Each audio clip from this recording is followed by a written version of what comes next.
Praise the Lord. Our daily bread. Matthew chapter 5 verse 12.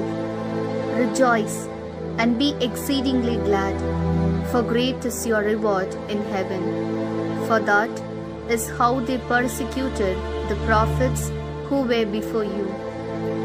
O Almighty God, thank you for giving this wonderful verse. May your presence shower solace. O Lord, what you do on earth will be reciprocated in heaven.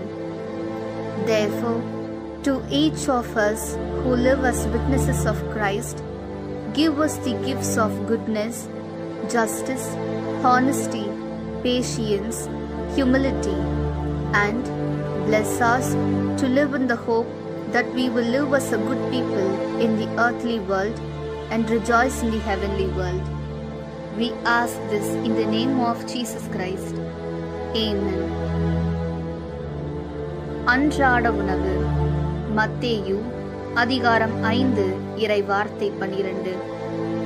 மகிழ்ந்து பேருவகை கொள்ளுங்கள், ஏனெனில் விண்ணுலகில் உங்களுக்கு கிடைக்கும் கைமாறு மிகுதியாகும். அன்பின் தகப்பனே, இன்றைய நாளிலே இந்த இறை மன்னாவை கொடுத்ததற்காக நன்றி ஆண்டவரே. இறைவா, மண்ணுலகில் செய்யும் செயல்களுக்கு விண்ணுலகில் தக்க கைமாறு கிடைக்கும்.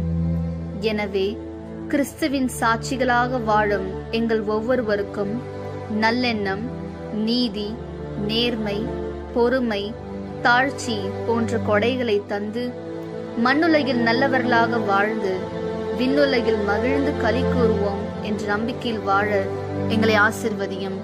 ஆமீன். அந்தன்னுள்ள போஜனம். மத்தாயி 5ஆம் அத்தியாயம் 12ஆம் வாக்கியம். நீங்கள் ஆனந்திச்சாக்லாதிக்குவேன், சொர்க்கத்தில் നിങ്ങളുടെ പ്രതിഫലം വലുതായിരിക്കും. ദൈവമേ, ഈ ഭൂമിയിൽ ഞങ്ങൾ ചെയ്യുന്ന പ്രവർത്തനങ്ങൾക്ക് ഏറ്റ പ്രതിഫലം കിട്ടും എന്ന് ഞങ്ങൾ പ്രതീക്ഷിക്കുന്നു.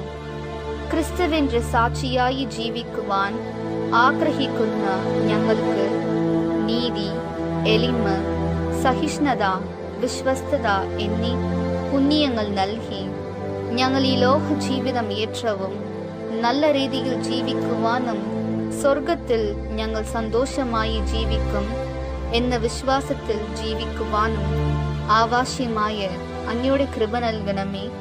ആമീൻ.